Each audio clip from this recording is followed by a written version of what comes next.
capítulo 11.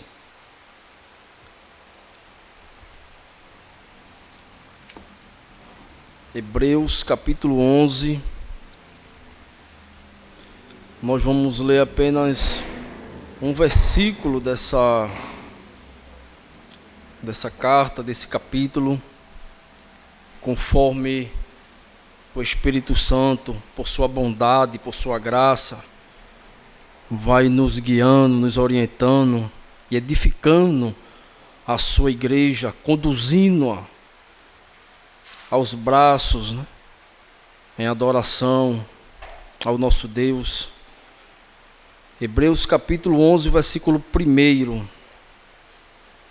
Diz assim o escritor dessa carta: Ora, a fé é a certeza de coisas que se esperam, a convicção de fatos que não se veem. Amém, queridos? Meus irmãos, mesmo quando eu pregava, por onde eu passei, por onde eu andava, no pentecostalismo, eu tinha um sentimento comigo que toda a Bíblia ela é desafiadora, né? Pregar os textos bíblicos é um desafio, mas tem textos que realmente o desafio ele é dobrado. Para qualquer pregador, para qualquer ministro do Evangelho, ele sabe disso. Tem textos que nos confrontam fortemente, né? Que nos cerca, que se verdadeiramente, não só pela misericórdia, pela graça e revelação de Deus, nós vamos rodear e não vamos sair do canto. Se Deus não usar homens, né, que passaram pela história para nos ajudar a esmiuçar, a distinguir os versículos, a explicar o que eles querem realmente falar ao nosso coração. E eu, particularmente, eu acho Hebreus capítulo 11, esse tema sobre a fé, o texto mais desafiador para me pregar. Não é fácil, queridos. Os irmãos, alguém que gosta de estar na internet, acompanhando mensagens, pode observar, você não encontra mensagens sobre fé, não se encontra mais mensagens sobre fé, a fé verdadeira, não se encontra mensagens sobre redenção, santificação, perdão de pecados, não se encontra. Essas mensagens, elas já foram colocadas de lado há muito tempo, né? Charles Spurgeon, que foi no século XIX, talvez o maior pregador, né, do século XIX, ele já dizia isso, porque no tempo dele havia sim falsos pregadores, mas não era como hoje. Ele já dizia que o púlpito ia deixar de ser altar para ser palco. Charles Spurgeon ele já dizia que a mensagem da cruz ia ser abandonada. Charles Spurgeon ele já dizia que a mensagem sobre pecados não seria mais anunciada. E entre outras coisas. E parece que Charles Spurgeon ele está aqui presente conosco, pois é justamente isso que está acontecendo. Mas também nós entendemos que Deus ele levanta homens fiéis. Ele levanta pregadores, ministros sérios, que ainda que eles sejam minoria, mas eles são arautos de Deus para pregar a verdadeira palavra. E Hebreus capítulo 11, queridos, ele é como uma espada, de fato, que nos fere, mas que também cura, sara. Hebreus capítulo 11, ele não fala de qualquer fé, ele não fala de uma fé comum. Hebreus capítulo 11 fala da fé verdadeira, fala da fé salvífica, fala da fé salvadora. Pois nós sabemos que tem outros tipos de fé. Existem outros tipos de fé, mas essa daqui não. Como Hebreus não. Aqui é a fé salvadora, e essa fé salvadora, ela só não está impregnada na carta aos Hebreus, não. Ela está em toda a Escritura, em todo o compêndio das Sagradas Letras. Nós encontramos a fé salvadora, comandando, guiando, orientando. Pois nós sabemos que, ainda que a mensagem da fé, ela não seja mais anunciada, dificilmente seja anunciada, pior do que ela não ser anunciada, é que ela é anunciada de forma errada. Ela é anunciada como um triunfalismo, né? É a fé que triunfa, ela só triunfa. É a fé opocêntrica. É uma fé que você só ganha. É uma fé que você só tem saúde. É uma fé que você só tem prosperidade. É uma fé que você não tropeça, você não cai, você não se frustra. Isso não é a fé bíblica. A fé bíblica, muito ao contrário disso, é anunciada uma fé triunfalista, porque eles pegam os textos realmente que falam de fé triunfantes, porque tem. Nós iremos abordar, com a permissão do Espírito Santo, a fé triunfante de Abraão, Isaac, Jacó. Eles triunfaram pela fé. José, Moisés triunfaram. Mas a Bíblia também fala não só daqueles que pela fé estão em cima do monte.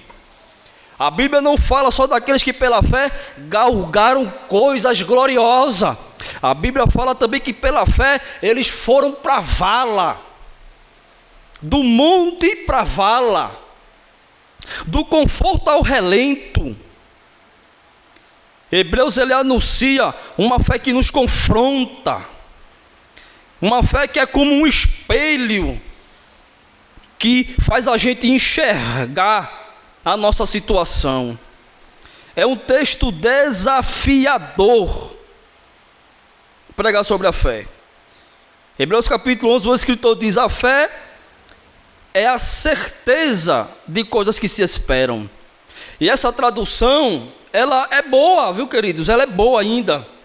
Porque o texto grego aqui, né, no original mais próximo, essa palavra fé aqui, a certeza, ela é hipostasis, ou ela é substância, como Calvino gostava de interpretar, e a maioria dos clássicos gostava de interpretar ela como hipostasis ou substância. E de fato, essa tradução, que a fé é a certeza de coisas que se esperam, é uma tradução muito boa. Mas tem uma tradução também melhor ainda, que diz que a fé, ela é um firme fundamento. Essa tradução, ela é melhor ainda. Ela é o firme fundamento. Veja, fala de firmeza. Não é um simples fundamento, mas é um firme fundamento. Tem base, tem alicerce. E eu sou apegado a esse termo, que a fé, ela é o firme fundamento.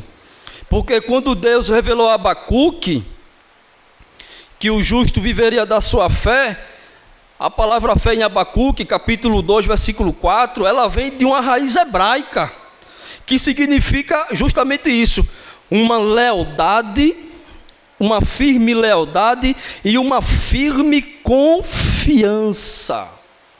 Ou seja, aquele que tem a fé verdadeira, a fé salvadora, ele é leal, ele é extremamente leal, não tem negociação para a sua lealdade com Deus.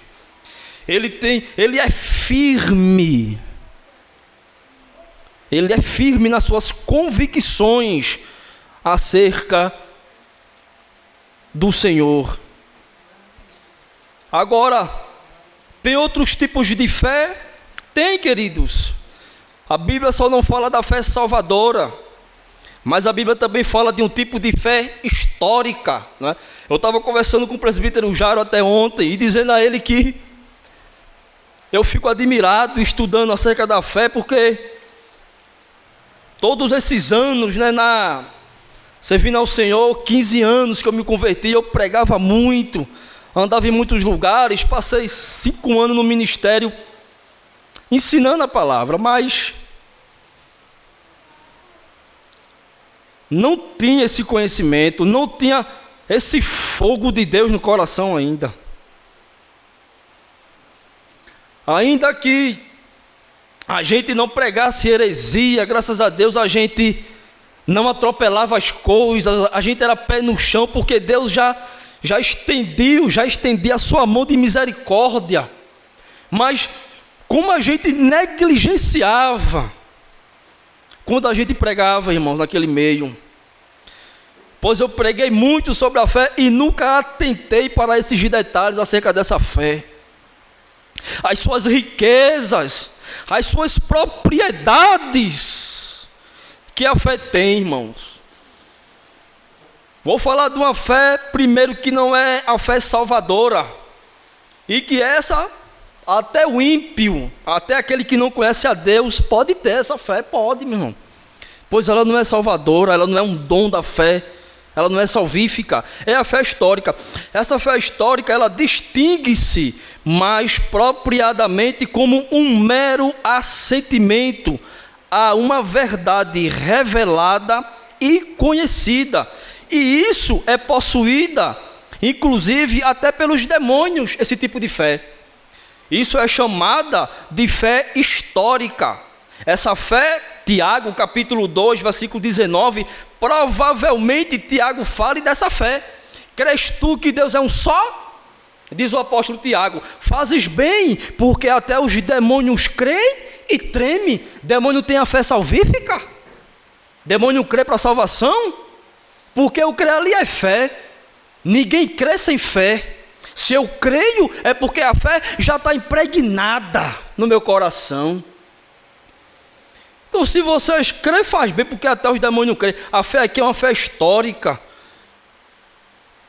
Mas também tem aquela fé que é como assentimento à bondade do objeto, que traz deleite e alegria, mas que é evanescente, sendo chamada por isso de fé temporal. Tem a fé temporal, tem aquela fé que vem no fogo do desejo pelo objeto anunciado, pregado, ensinado, mas que ela é evanescente, ela vai-se embora, sendo chamada por isso de fé temporal. E como essa fé, ela é mencionada em Mateus capítulo 13 e o versículo 20. Fé histórica e fé temporal. E também é como aquela que indica um assentimento a algo, como uma promessa particular acerca de um evento miraculoso a ser realizado acima da ordem geral da natureza, seja por nós ou em nós, ou sobre nós, chamada de fé milagrosa, fé para milagres. Você pode, meu irmão, ter uma fé milagrosa. Eu creio que Deus vai curar. E muitas vezes você não é um salvo, mas você crê na cura. Você pode ter essa fé milagrosa. Essa fé milagrosa, ela é ensinada em Mateus capítulo 17, versículo 20. E Paulo, capítulo 13, versículo 2 também fala, vou ler esse texto. Paulo fala provavelmente dessa fé milagrosa. Em 1 Coríntios capítulo 13, o versículo 2, diz o apóstolo Paulo: ainda que eu tenha o dom de profetizar, e conheça todos os mistérios, toda a ciência, ainda que eu tenha tamanha fé, a ponto de transportar montes, se não tiver amor, nada serei. O camarada tem fé, mas não tem amor. Não é a fé salvífica. Essa não é a fé salvadora, porque aquele que tem a fé salvífica e a fé salvadora, ele tem amor. Então você pode ter essa fé milagrosa, meu irmão. Você pode olhar para o monte com tanta fé e dizer: monte, transporta-te daqui para ali, e assim se sucederá. Ainda que, claro, Jesus ele esteja usando uma hipérbole, não é? Um exagero de linguagem. Pois ainda que Cristo tinha falado, ainda que Paulo tenha dito aqui, em toda a história não se ouve fé como essa, de alguém transportar montes. Não se ouve fé como essa. Paulo está enfatizando, Paulo está usando uma hipérbole, um exagero de linguagem, para mostrar que se a igreja aos Coríntios não tiver amor, agapaô, de nada adianta, de nada serve. O amor é a base, é o alicerce de tudo. Então tem que ter o amor. Mas depois dessa fé que pode ocorrer, e um crente verdadeiro, ele pode ter essa fé milagrosa, ele pode ter essa fé histórica, e ele pode ter essa fé, mas às vezes um crente ele tem a fé salvadora, mas ele não crê em milagre, ele não crê. Propriamente dito, ele não é aquele crente fervoroso que crê no milagre. Eu creio na cura, eu creio na cura de fulano, na cura de ciclano, eu creio. Não, mas ele tem a fé milagrosa, mas muitas vezes ele não é fervoroso para a fé milagrosa. Mas o mais importante é a fé salvadora. Essa sim é a de Hebreus capítulo 11. Hebreus capítulo 11 não tem lugar para a fé histórica simplesmente. Ela não tem lugar para a fé salvadora. E ela também não tem lugar para a fé temporal. Só uma verdadeira fé, só o dom da verdadeira fé pode sustentar um crente fiel nessa terra diante de Deus. Do contrário, não tem como caminhar.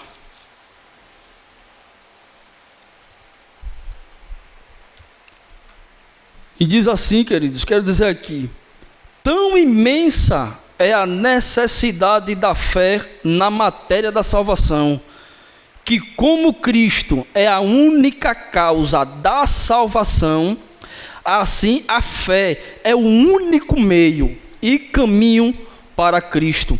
Daí a fé ela até ser celebrada como o laço de nossa união com Cristo.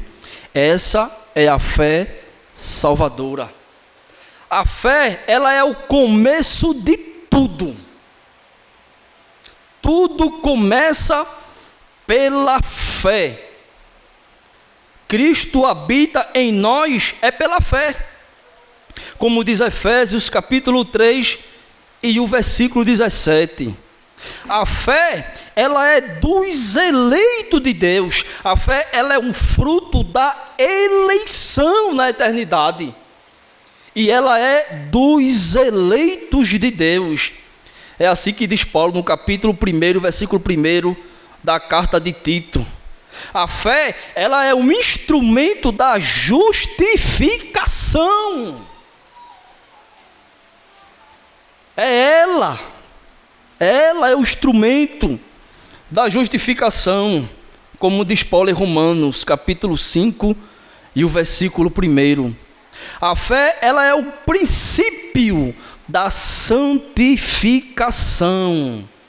Atos capítulo 15 e o versículo 9. A fé, ela é o meio infalível da salvação. João capítulo 3, versículo 16. Essa é a fé verdadeira, é a fé salvífica, é a fé dos eleitos, é a fé a qual Deus dota homens e mulheres para caminhar, para perseverar nessa terra com Ele. Porque se nós observarmos para o verbo que o profeta Abacuque usa no capítulo 12, versículo 4, o justo viverá pela fé. Viverá, meu irmão.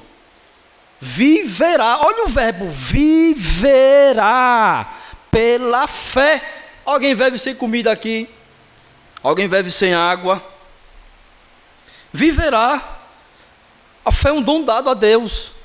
Tem até pessoas que, talvez por força de expressão, ela diga: hoje eu estou sem fé, a minha fé foi embora. Quando passa por alguma dificuldade, né? Tem pessoas que usam essa expressão por ignorância dela, né? Porque a fé não vai embora, não se perde ela não sai, ela é um dom dado por Deus. Eu quero ler aqui um texto da nossa confissão de fé de Westminster, um texto muito apreciado, vale a pena, meu irmão, ler esse texto aqui, da confissão de fé de Westminster, no capítulo 14, onde eles falam da fé salvadora.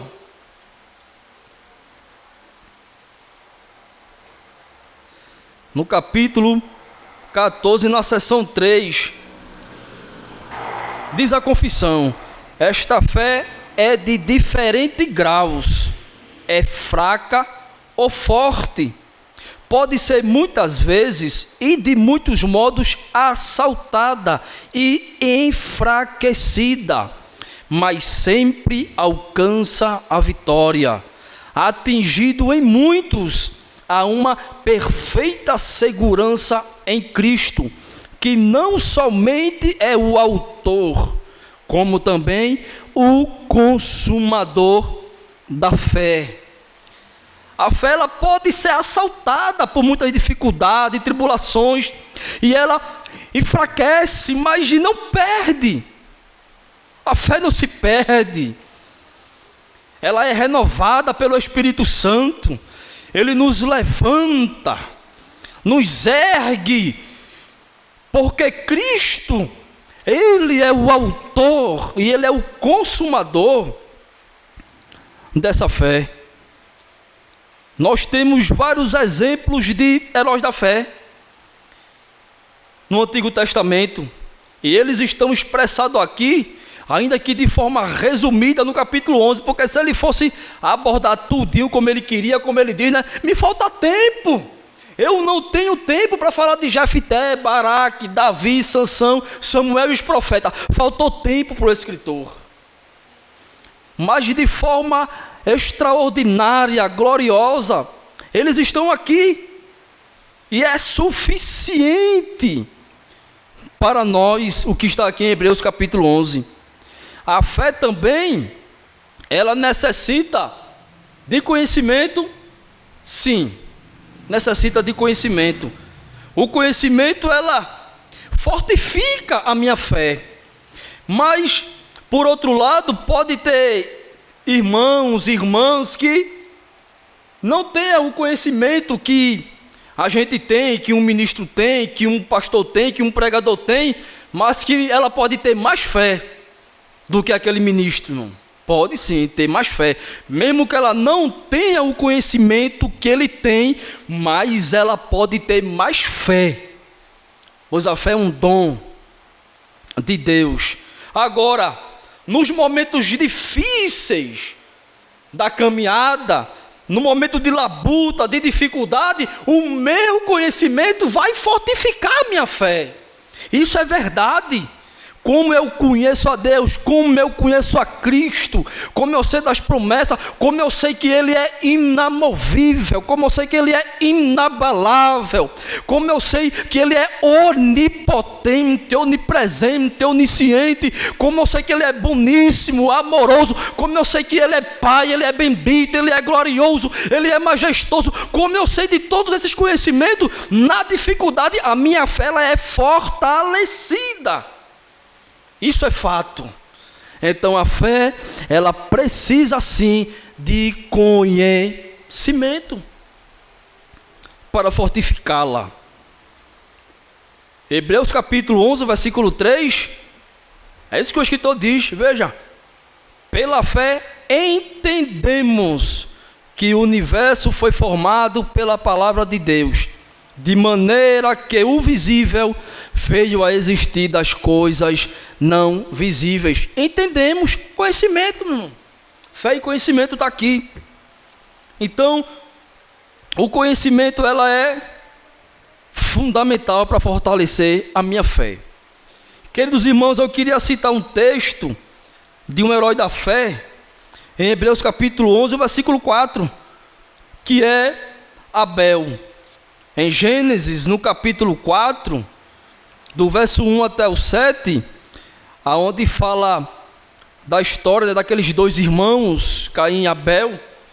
E Abel, ele se encontra aqui, na galeria dos heróis da fé, no capítulo 11, e o versículo 4, aonde o escritor, ele diz: pela fé, Abel ofereceu a Deus um sacrifício mais excelente do que Caim, pelo qual obteve testemunho de ser justo, tendo a aprovação de Deus quanto às suas ofertas, por meio da fé, mesmo depois de morto, ainda fala. Então o escritor dos Hebreus, ele começa com Abel, mostrando como Abel, pela fé, ofereceu o melhor, mais excelente sacrifício do que o de Caim. Em Gênesis capítulo 4, versos do 1 ao 7, ele é muito mal interpretado, e até por estudiosos, meu irmão, que comentam Bíblia, que a oferta que Caim trouxe não foi uma oferta boa. Caim trouxe o fruto da terra e já ouvi pessoas dizer que o fruto eram podres, que o fruto era ruim, por isso que Deus não aceitou, como se Deus fosse o homem, como se Deus simplesmente olhasse para essas coisas. Mas ao voltar lá em Gênesis, vamos entender que essa falácia cai por terra. Essa falácia não glorifica a Deus em nada. Essa falácia de que o sacrifício de Abel, de Caim, eram frutas podres, frutas ruins, isso não vai glorificar a Deus em nada. Mas quando nós vamos para o real sentido, aí sim, o nome de Deus ele é glorificado. Aí sim o sacrifício de Abel faz sentido. Quando vamos para a raiz da questão, em Gênesis no capítulo 4, o versículo número 4 diz: Abel, por sua vez, trouxe das primícias do seu rebanho, e da gordura deste o Senhor se agradou. De Abel, observe isso aqui, querido, aqui é que está a chave hermenêutica. Deus se agradou de Abel e da sua oferta. Primeiro, Deus se agradou de quê? E de quem? De Abel. E depois de se agradar de Abel, Deus se agradou da sua oferta. Eu gosto de um texto, não corrigindo as escrituras, viu, irmão? Eu odeio fazer isso. Não estou corrigindo ela, ela é perfeita, não tem falha. É só erro mesmo de tradução. Eu gosto da tradução que diz: e atentou Deus para Abel. Eu gosto desse verbo. E atentou Deus para Abel e para a sua oferta. Por que eu gosto do atentar? Ainda que o texto aqui é muito bom. É muito bom. Que diz que o Senhor se agradou de Abel. O texto aqui é muito bom, mas eu gosto do verbo atentou. Por que o verbo atentou? Porque o verbo atentar dá uma ideia de preferência. Deus primeiro se agradou de Abel, lá dentro. Deus foi no íntimo de Abel. Atentou, Deus foi lá dentro de Abel. Deus atentou lá dentro. Depois que atentou lá dentro, se agradou lá dentro de Abel, aí vem para o externo, se agrada da oferta. O reverendo Hernando Dias Lopes, ele tem uma Bíblia de estudo, que ele traduz esse texto aqui como atentou para Abel. Ou seja, o problema não estava na oferta de Caim, o problema estava com Caim. Caim era o problema, não a sua oferta, porque nós vamos ver no decorrer da história que Deus aceitava sacrifícios de manjares. Deus aceitava mesmo cereais como sacrifício, pombas, coisas simples, Deus aceitava como sacrifício. Traga, Moisés, pode trazer como sacrifício para mim cereais, ofertas de manjares, pode trazer uma pomba, pode trazer de oferta para mim. Vai depender da situação. Então o problema não era a oferta de Caim, o problema era Caim, porque do jeito que Deus atentou, foi lá dentro de Abel, atentou para Abel, aprovou Abel lá dentro, pronto, o que vem de dentro é aprovado por Deus. E fez o mesmo com Caim, foi lá dentro de Caim, e não aprovou, e por não aprovar lá dentro, externamente também não é aprovado. Porque Deus não é esse Deus que é pregado por aí. Não importa o que você faça, não importa, traga a sua oferta, não importa o que você é, não importa o que você viva, Deus quer a sua oferta, Ele vai multiplicar a sua vida, Ele vai multiplicar a sua riqueza, Ele vai dar um emprego, não importa o que você faça, venha trazer a sua oferta. Esse não é o Deus das Escrituras, esse não é. E também o sacrifício de Abel não tinha nada demais. Não tinha nenhum ato milagroso nas gorduras que Abel trouxe. E por que ele foi aceito, como diz João Calvino? Ele teve o coração purificado pela fé. Essa é a diferença, meu irmão. Aqui, olha, Abel, olha, purificado. Deus o purificou, o santificou, o coração de Abel. E aí corrobora perfeitamente com o que o escritor diz: pela fé, Abel ofereceu um excelente sacrifício, porque o coração dele fora purificado por Deus, por meio da fé. E esse texto aqui, ele não é único, queridos. Atente bem para isso. 1 Samuel capítulo 16, depois da rejeição de Saul, como ele foi levantado como monarca de Israel, depois de muitos pecados, depois de muita desobediência, ele foi rejeitado por Deus. E Deus chega no coração do profeta Samuel e diz: pare de chorar por Saul e se levante, vá a Belém, a Jessé o belemita, da casa dele me provi de um rei. E o profeta Samuel obedece e vai. Mas diz 1 Samuel capítulo 16 e o versículo 6, vamos ler, queridos. Qual foi a atitude do profeta Samuel quando ele viu Eliabe? Depois que ele chega, conversa com o cabeça, com Jessé, oferece o sacrifício com Jessé, entra na casa de Jessé, ele vê os filhos de Jessé. Em 1 Samuel capítulo 16, versículo 6, disse Samuel: e aconteceu que quando eles chegaram, Samuel viu Eliabe e disse consigo mesmo.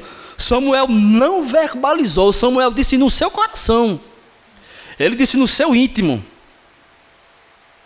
certamente está diante do Senhor o seu ungido. Olha, É um profeta sério, meu irmão. A gente está falando de um homem sério, de um homem espiritual, de um homem temente a Deus, de um homem que teve uma vida irrepreensível como juiz, profeta e sacerdote. Ao ponto de, no fechar de suas cortinas, ele reúne os cabeças de Israel e diz: eu tomei alguma coisa de vocês? Eu cobicei algo de vocês? Eu barganhei? Eu aceitei suborno? Eles disseram: nunca, Samuel. Tu foste um homem honrado sempre. Mas o próprio profeta, esse homem santo, quando ele olha para Eliabe, ele se admira e diz consigo: certamente é esse ungido. Porque, diz o versículo 7, porém o Senhor disse a Samuel: não olhes para a sua aparência. O olhar aqui é como Hernando traduz: não atente para a sua aparência externa, por fora. Pois eu, o Senhor, não vejo como vê o homem. Eu, o Senhor, vejo o coração. Eliabe era alto, Eliabe era forte, de fato. Ele tinha uma boa aparência. Era o filho mais velho de Jessé. Tinha tudo para ser um monarca. Tinha tudo para ser um rei. Mas não era a aprovação de Deus. Deus no íntimo repreende o profeta e não atente para a aparência dele, não. Não atente.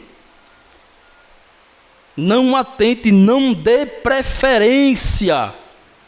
Samuel, tu não aprendeu nada com Saul ainda? Alto, belo, forte e ímpio. Tu ainda não aprendeu, Samuel? Mas Deus amorosamente repreende o profeta e o profeta se cala e continua, né? Que a gente já conhece, que é Davi. E nós vamos entender à luz do próprio 1 Samuel, queridos, o porquê não podia ser Eliabe. Não era Eliabe.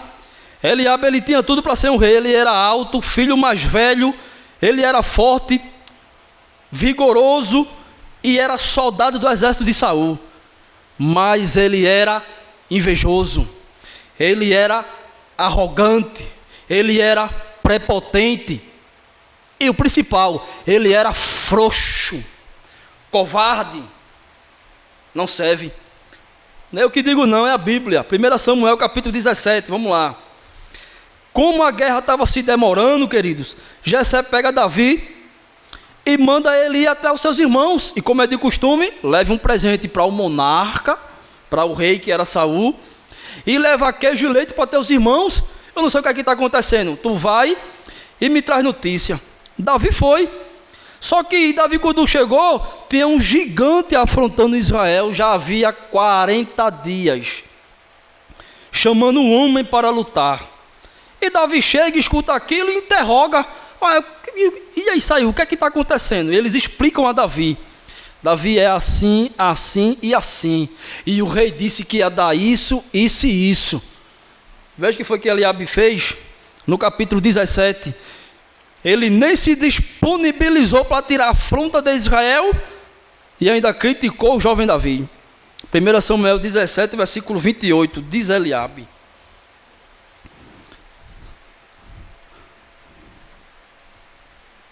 Eliabe, o irmão mais velho, ouviu Davi falando com aqueles homens. Eliabe ficou irado com Davi e disse: por que você veio para cá? Observe, por que você veio para cá? O irmão mais jovem, o camarada, em vez de abraçar, recebeu o leite, o queijo que o pai mandou, mandar notícia para o pai, ele não quis nem saber, não quis nem conversa. Arrogante, meu irmão, prepotente, invejoso. Por que veio para cá? E com quem você deixou aquelas poucas ovelhas no deserto? Sei que você é presunçoso e mau. Chamou Davi de presunçoso e mau. Davi não era nada disso, meu irmão. Você veio aqui só para ver a batalha. Não, Davi estava obedecendo uma ordem do seu pai Jessé. Nós entendemos o porquê ele foi reprovado na casa de Jessé. Arrogante, soberbo, prepotente e covarde. Deus escolhe Davi, o purifica, dá-lhe o dom da fé, Ele desafia o Golias gigante, tira a afronta de Israel em nome de Deus e derruba o gigante. Não podemos atentar para a aparência, queridos. E infelizmente isso ainda nos persegue. Isso ainda persegue homens, mulheres, persegue a igreja. A bendita da aparência. Não podemos se enganar com ela. Então, a fé, ela purificou o coração daquele jovem, daquele homem de Abel. Abel teve o coração purificado. E também ele não era tão jovem, viu, irmãos, né? Eu já vi comentarista dizer que Abel provavelmente ele não era nenhuma criancinha ali não, viu? Provavelmente ele tinha 300 anos. Olha aí. Já ouvi, né, irmãos? Alguns comentaristas dizerem isso. Que ele não era o menininho, né, dos filmes, dos desenhos, aquele jovem, não. Eles eram homens de já 300 anos, quando aconteceu esse fato aqui, não é? E nós vemos também, queridos, que a fé, ela gera esse desejo de dar o melhor para Deus, não é? Aqui já entra uma primeira exortação. Você tem fé? Não me responda. Você tem dado o melhor para Deus como Abel deu? Temos dado o melhor para Deus, irmãos? Nós temos a fé salvífica? Será que nós temos a fé salvadora? Será que o meu e o teu coração é purificado pela fé? Foi purificado por essa fé? Pois a fé, ela gera dentro do crente esse desejo de dar o melhor para Deus. Não importa, não tem barganha, é o melhor para o Senhor.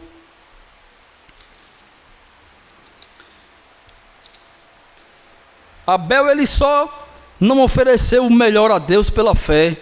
Nós entendemos que ele, como a fé salvadora, o coração purificado, ele confiava em Deus. Ele era um homem temente a Deus. E a importância da fé, ela continua, Hebreus 11, capítulo 6. Hebreus 11, versículo 6, perdão. E tem alguma coisa impossível para Deus, irmão? Se a Bíblia diz que ele é inamovível, que ele é imutável, que ele não muda, como o anjo deu testemunho, Gabriel deu testemunho a Maria, para Deus nada é impossível, isso, Maria. Eu assisto diante dele, pode ficar tranquila. Nada para ele é impossível, nada. Pode ficar tranquila, Maria. Mas Hebreus capítulo 11, versículo 6, diz que tem. De fato, sem fé é impossível agradar a Deus. Tem uma coisa que é impossível para Deus, meu irmão. É se agradar de um ímpio, de um profano, porque se eu não tenho uma fé purificadora, a fé salvadora, eu não sou crente, pois tudo começa pela fé. Então, sem fé, ninguém agrada a Deus. E o problema não é com Deus, querido. Deus continua inamovível, o problema é com a gente, não é com Ele. O problema não é com Ele, é com a gente. Sem fé, a gente não agrada a Ele. Se o escritor, ele tivesse humanamente falando, se ele tivesse filosoficamente falando, queridos, nós estaríamos fritos. Já pensou se ele parasse aqui? De fato, sem fé é impossível agradar a Deus. Já pensou se ele parasse? Mas ele não para. Ele não para, ele está inspirado pelo Espírito Santo. E ele continua, porque é necessário que aquele que se aproxima de Deus, duas coisas, creia que Ele existe. Você tem que crer. E se você crê, porque você tem fé. Você tem que crê que Ele existe e que só não crê que Ele existe, e que Ele é galardoador de todo aquele que o buscam. Que coisa gloriosa, meu irmão. A lei de Deus me dá a fé de se aproximar dEle, de crer nele e de se aproximar dEle. Ele ainda graciosamente me recompensa. Ele se torna meu galardoador. Ele é o recompensador da fé da igreja. Então, de fato, o escritor não abre espaço. De fato, sem fé é impossível agradar a Deus. Temos que crer que Ele existe e que Ele recompensa os que o buscam. Como a fé, eu já disse, ela é uma firme confiança, né, no hebraico, numa raiz hebraica. Ela é uma firme confiança e uma firme lealdade, né? Então, os textos estão cheios, querido, de pessoas leais a Deus e fiéis e que foram até a última instância, né, por sua fidelidade.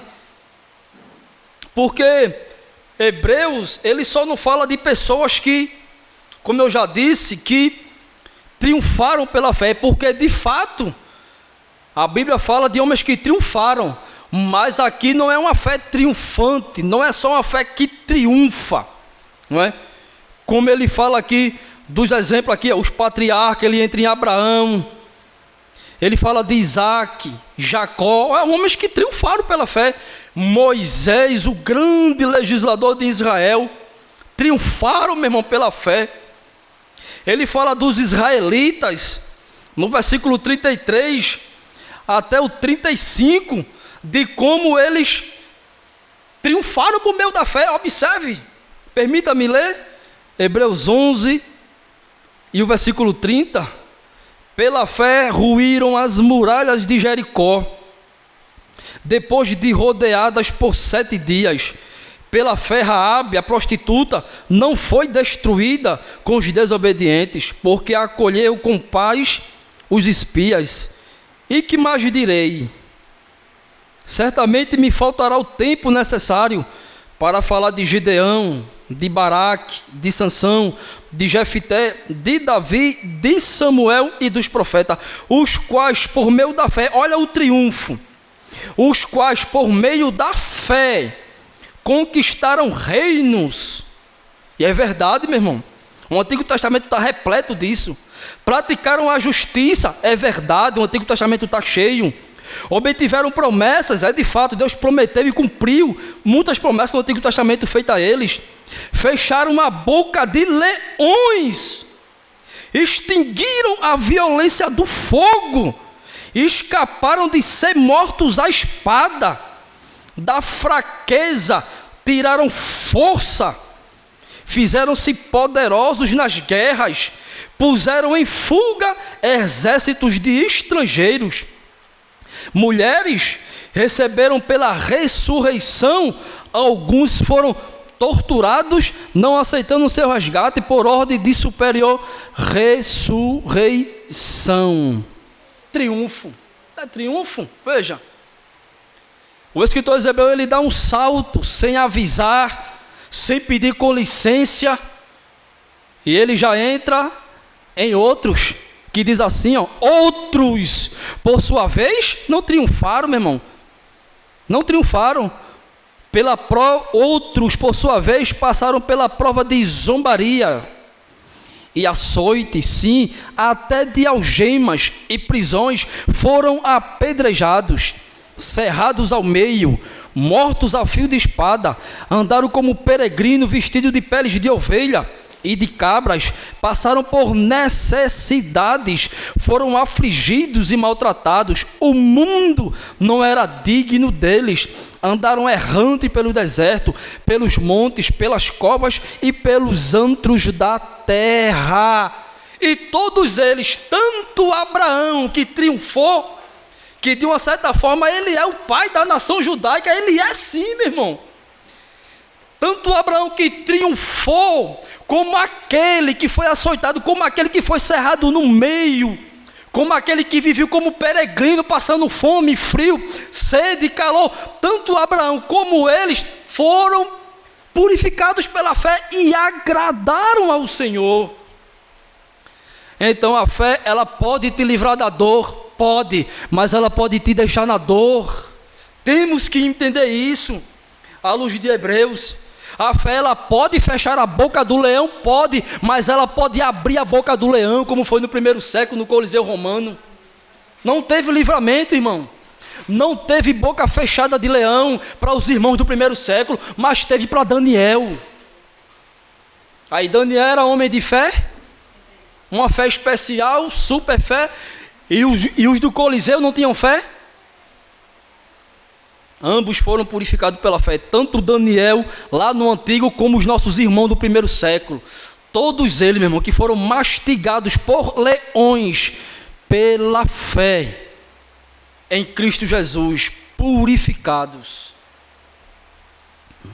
E tem uma história que diz que havia uma fila no Coliseu, antes de entrar no Coliseu, havia uma fila, né? História que se conta, viu, irmãos? Não que eu acredite, né, propriamente nisso, mas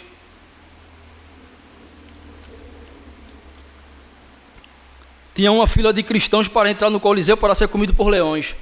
E diz esse historiador que o soldado vinha e tentava persuadi-los. Ah, rapaz, tu é jovem, tu é forte, tua esposa é minha esposa, teus filhos é, rapaz, tua esposa e teu filho, é só negar a Cristo. Fala o seguinte, pô, a nossa saudação é César é Kyrios, César é Senhor. Meu irmão, é só, aperta a minha mão agora, cara, e César é Senhor, só isso eu te deixo sair. Prospera, pô. O imperador vai te dar terra, semente, tu vai plantar, vai colher, vai viver com a tua família.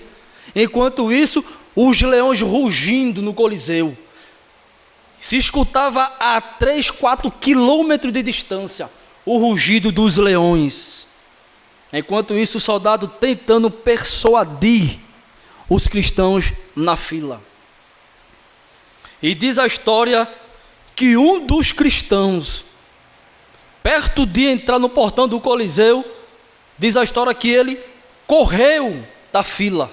Automaticamente ele negou a Cristo como Salvador. Negou, irmãos. E ao negar a Cristo, aquela fila ficou faltando um. E diz a história que um soldado romano, quando viu que ele saiu, um soldado romano tirou a sua roupa, tirou seu capacete, arriou a sua espada, ficou nu e foi para a fila no lugar do cristão.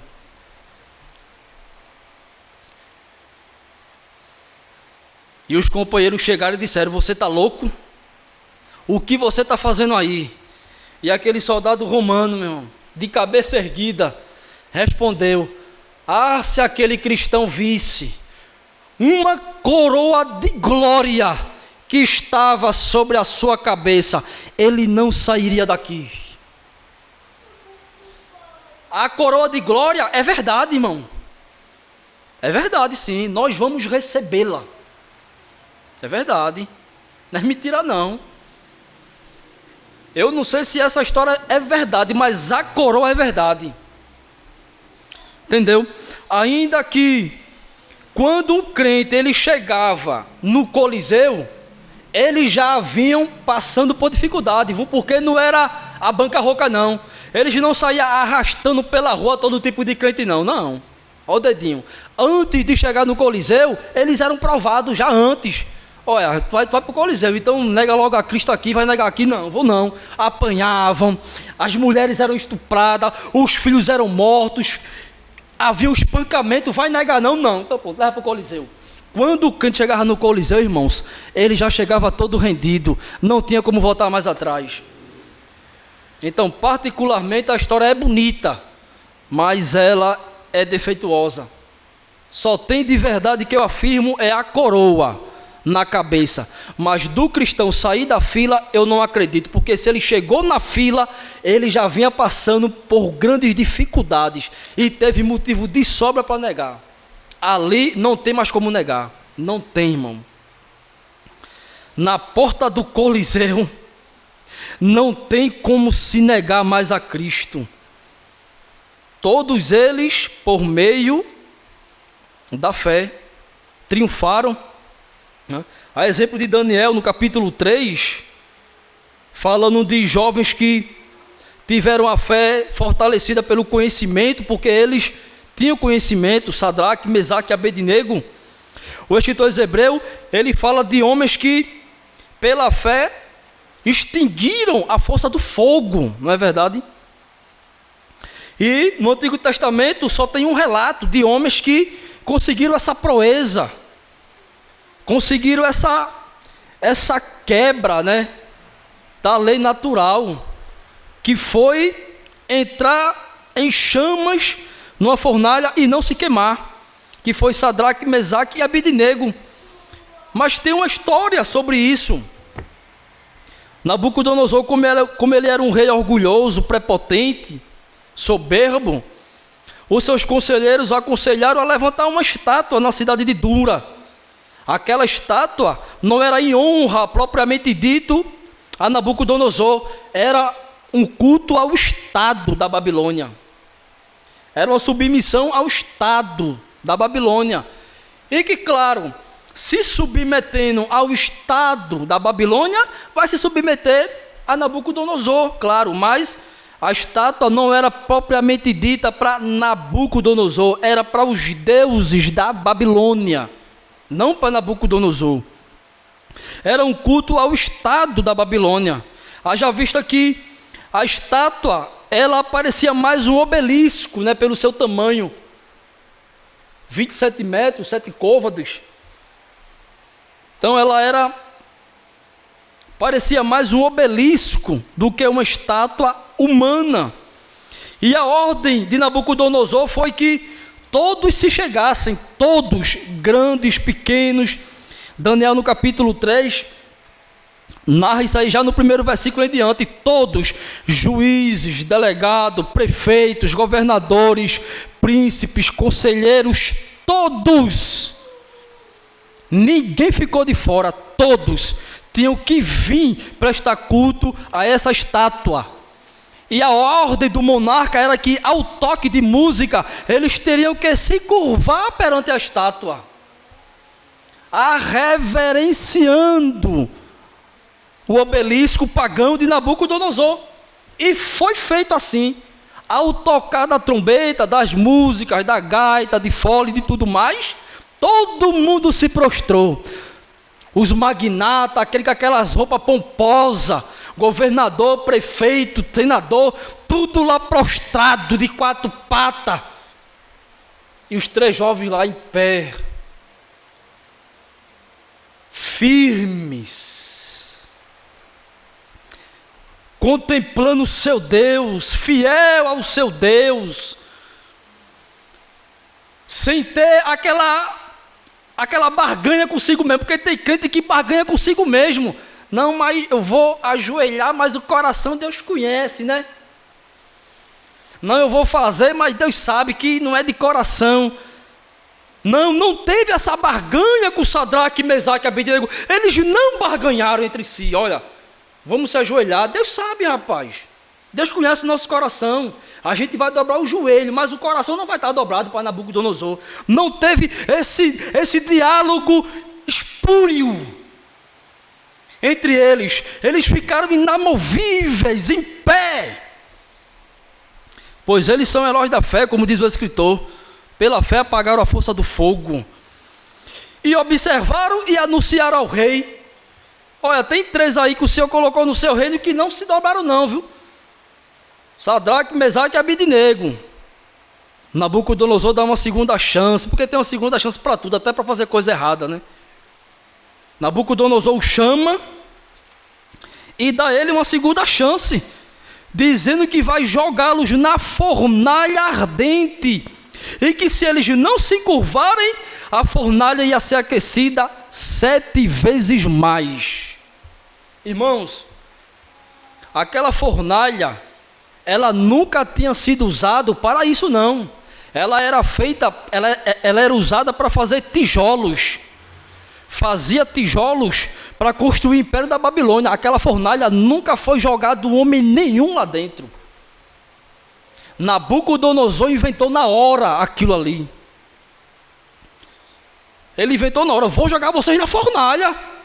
Eu vou jogar vocês na fornalha acesa e eu vou mandar acender 7 vezes mais se vocês não se dobrarem ao toque das músicas, do fole de gaita. E foi tocado pela segunda vez. E pela segunda vez não teve diálogo espúrio entre eles. Eles ficaram inamovíveis, igual a Barzilai, coluna de aço. Não se dobra. E o rei furioso: eu quero ver qual é o Deus que vai livrar vocês da minha mão. Agora veja a fé dos jovens. Daniel 3, versículo 16 e 17. Palavras de Sadraque, Mesaque e Abidnego. Veja a fé desses jovens. Sadraque, Mesaque e Abidnego responderam ao rei. Sempre com respeito, viu, irmãos? Não é obrigado a xingar, não precisa. Para desobedecer a um monarca pagão e ser obediente a Deus, não precisa esculhambá-lo nem afrontá-lo ele. Sadraque, Mesaque e Abidnego: Nabucodonosor, quanto a isto, não precisamos de nem responder. Se o nosso Deus, a quem servemos, quiser livrar-nos, Ele nos livrará. Veja, se quiser livrar, Ele nos livrará da fornalha de fogo ardente e das tuas mãos, ó Rei. E agora entra a fé que não barganha com Deus.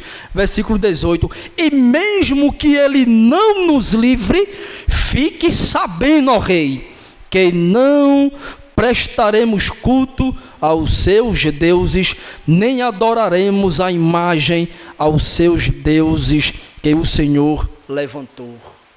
A fé que não barganha. Deus não barganha não, meu irmão. Deus não barganha. Eles tinham convicção de que Deus poderia livrá-los da fornalha e da mão de Nabucodonosor. Mas se Deus não os livrasse, mesmo assim, eles não prestariam culto, pois aquilo é idolatria, é pecado, é a quebra do mandamento, é uma desobediência deliberada contra Deus. Não vamos. É a fé inamovível. Exemplo, esses 3 jovens, né? Porque tem muitas denominações que pegam esses 3 jovens e pega aquela reunião de jovens e estão pregando para jovens. Isso aqui é para jovem, isso aqui é para a igreja. Isso aqui é para a igreja. Sadraque, Mesaque e Abidnego não é para jovem, é para toda a igreja do Senhor, meu irmão. Não é para jovem não. Hebreus capítulo 11 não é para jovem, ali é para toda a igreja de Cristo. Não existe isso aqui é para jovem, não existe isso. A Bíblia é para toda a igreja. É para toda a igreja do Senhor. Sadraque, Mesaque e Abidnego é um exemplo para um jovem de 15 anos que é crente, está na faculdade, está entrando na faculdade. É exemplo para mim também com 42 que estou na caminhada. É exemplo para mim também. E foi o que aconteceu. O rei jogou os 3 jovens na fornalha de fogo ardente. Mas como diz Hebreus capítulo 11, vamos voltar para ele, porque foi revelado a ele o que aconteceu lá dentro, né? Ainda que Daniel fale, né, do 4º homem que está lá, que ali é uma outra mensagem, né? Não adianta entrar ali. Ali é só a fidelidade de Nabucodonosor e de Sadraque, Mesaque e Abidnego que eu quero trazer. Só a fidelidade deles. O 4º homem é um outro estudo, é uma outra pregação. Versículo 34 ele diz: extinguiram ou apagaram a violência do fogo. A pergunta é essa, irmãos. O escritor dos Hebreus diz que o fogo não foi apagado da fornalha, meu irmão. Não foi apagado. Por quê? Deus poderia ter apagado o fogo? Poderia, mas não tinha glória. Não tinha glória para Deus, meu irmão. Por quê? Os bombeiros fazem isso também, sim ou não? Deus poderia ter feito chover na fornalha? Poderia. Deus poderia, meu irmão, ter apagado o fogo ali, ó. Deus fez o sobrenatural como criador de todas as coisas, porque fogo é matéria. como Criador de todas as coisas, como dominador absoluto dos homens, dos anjos, dos demônios, dos animais, de tudo, da natureza, sol, chuva, mar, fogo. Ele tem um domínio absoluto de tudo. Naquela fornalha, ele não apagou o fogo, ele tirou a força do fogo. O fogo continuou aceso, mas inofensivo como um bebê que acabou de nascer. Faz mal a ninguém. E Deus ainda teve misericórdia e abriu os olhos de Nabucodonosor e ele viu o quarto homem. Não foram 3 que jogamos ali? E os soldados dele dizem: sim, rei, jogamos 3 e tem 3 lá. Tem nada? Tem não. Eu vejo 4 passeando no meio do fogo. Isso é fé, meu irmão, no seu Deus. Aí de novo eu dou uma catucada santa, meu irmão. Ô, queridos, será que a gente tem fé, queridos? Será que nós temos mesmo fé? Porque eu não sei da vida particular de ninguém não, queridos. Que é como eu disse, a fé pode botar no monte, como a fé também pode botar no vale, não é? A fé, alguns podem passar por muitas dificuldades pela fé, outros podem passar menos dificuldade pela fé, de fato, né? Não estou julgando isso, o que eu estou julgando é, será que nós temos mesmo fé, essa fé verdadeira? É por isso que o reverendo Clécio ele faz aqui, meu irmão, ele é um remanescente nessa área, pregando expositivamente. Ele é um remanescente. Podemos citar poucos homens que pregam expositivamente: reverendo Augusto Nicodemos, Paulo Brasil, Heber Campo Pai. Poucos homens pregam expositivamente, como o reverendo Clécio prega aqui para a gente, querido. Pega um tema que nele pegou os 10 mandamentos, expôs aqui, ó, todo os 10 mandamentos, meu irmão. O reverendo pegou aqui a oração do Pai Nosso para complementar. Ele ensinou aqui a oração do Pai Nosso aqui, ó, pregando expositivamente. Você vai ver isso aonde? Me diga. Não tem, queridos. São remanescentes que levam a Escritura a sério, que se deleitam nela, que dão a vida nela. E nós temos que valorizar e agradecer a Deus por esses homens, porque esse foi o passo de Calvino. Calvino ele pregava expositivamente, e não tinha quem fizesse Calvino pregar de outra forma. Calvino só pregava expositivamente. Não é que Calvino pregava versículo por versículo, porque tem versículos que um complementa o outro, né? Tem versículos que um complementa o outro, mas o pregar expositivamente, dizia Calvino, era uma maneira de não fugir dos temas difíceis. Essa era uma das maneiras, Calvino dizia: eu prego expositivamente, eu pego um livro e exponho ele todinho, porque eu não fujo das palavras espinhosas, não tem como fugir. Então é como o reverendo Clécio faz. Ele prega expositivo e as palavras espinhosas ele prega e vai-se embora pregando e alimentando o rebanho que está ouvindo, meu irmão. Então isso é pregar expositivamente, querido. Então, assim como os irmãos do Antigo Testamento, todos eles perseveraram pela fé. O escritor aos Hebreus termina com uma sentença, meu irmão, gloriosa, que não tem nem como expor ela. Porque não tem pregadores que dizem, né, que quem tem promessa não morre? Eu acreditava nisso, irmão, só para você ver como eu era ingênuo. Eu acreditava que quem tem promessa não morre. Eita, meu Deus, só Deus, meu irmão, para libertar, para ter misericórdia da sua igreja.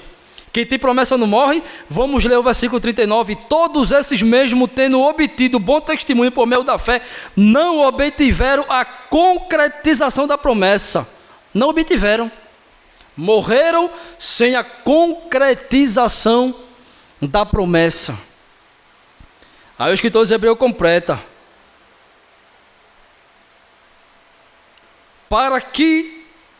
porque Deus tinha previsto algo melhor para nós, para que eles, sem nós, não fossem aperfeiçoados. Eles receberam a promessa do Messias, meus irmãos, os irmãos do Antigo Testamento. Eles receberam a profecia messiânica. Eles receberam a promessa de redenção, de vida eterna. Eles receberam, mas obtiveram? Não. Eles viram o Cordeiro? Não. Eles viram Cristo crucificado? Não. Então eles morreram aqui nesse sentido, sem ter essa promessa, porque eles criam, mas não tiveram. Até Balaão, ele consegue ser inspirado por Deus, meu irmão. Quando ele é comprado para amaldiçoar Israel, Deus vira o jogo e ele abençoa Israel. Balaão diz: contemplá-lo-ei, mas não agora. Vê-lo-ei, mas não de perto. Ele está falando de quem? Se não for de algo futuro. Né, Jó, no auge da dor, no auge da agonia, no auge da sua angústia, o silêncio de Deus para Jó era mais pesado do que suas enfermidades. Mas o que é que Jó diz? Eu sei que o meu Redentor vive. Capítulo 23, versículo 19. Jó usa o verbo Redentor. Quem é o nosso Redentor, irmão? Quem foi que disse a Jó que tem uma redenção? Quem foi que disse a Jó que tem um Redentor? Jó não viu, mas nós vemos. Ele está aqui no Novo Testamento, nosso Redentor. Caminhou há 2000 anos atrás, fez a boa obra de Deus, morreu crucificado, ressuscitou ao terceiro dia, vive e reina para todo sempre. Ele é o Redentor de Jó e é o nosso Redentor também. Porque esse é um dos significados para a palavra redenção. É você estar carregando um peso insuportável. Você não aguenta mais carregar esse peso e vem alguém e tira esse peso de você e bota nos ombros dele. Esse é um dos sentidos da palavra redenção. Não é só isso, irmãos. O outro sentido da palavra redenção é você ter uma dívida impagável. Não tem como pagar, meu irmão. É 10.000 denários. Não tem como pagar essa dívida. Vem alguém, bota a mão no bolso e paga a dívida para você. Redenção, isso também é redenção. Foi o que Cristo fez. Foi o que Cristo fez, pagou a nossa dívida. Não é isso que Paulo diz? Ele pagou, ele comprou com preço, ele comprou com sangue um povo para Deus, ele pagou a dívida. Ele é a nossa redenção, ele é o nosso Redentor. Então que nós possamos ficar firmes na fé, seguindo os exemplos dos heróis da fé, porque o versículo 39 e o 40 é como se a gente estivesse dando continuidade ao que eles começaram. É isso que Francisco Torrentini ensina. É como se a gente tivesse dado continuidade aonde eles pararam. Eles pararam, a gente pega o bastão deles e agora, olha, a gente continua para que eles, sem nós, não fosse aperfeiçoado. Naquele grande dia estaremos todos juntos finalmente, queridos. Meus irmãos, que Deus possa continuar abençoando os irmãos, a igreja do Senhor, né? Como sempre Ele tem nos abençoado, tem velado por nós. Amém, queridos? Reverendo Clécio, por gentileza.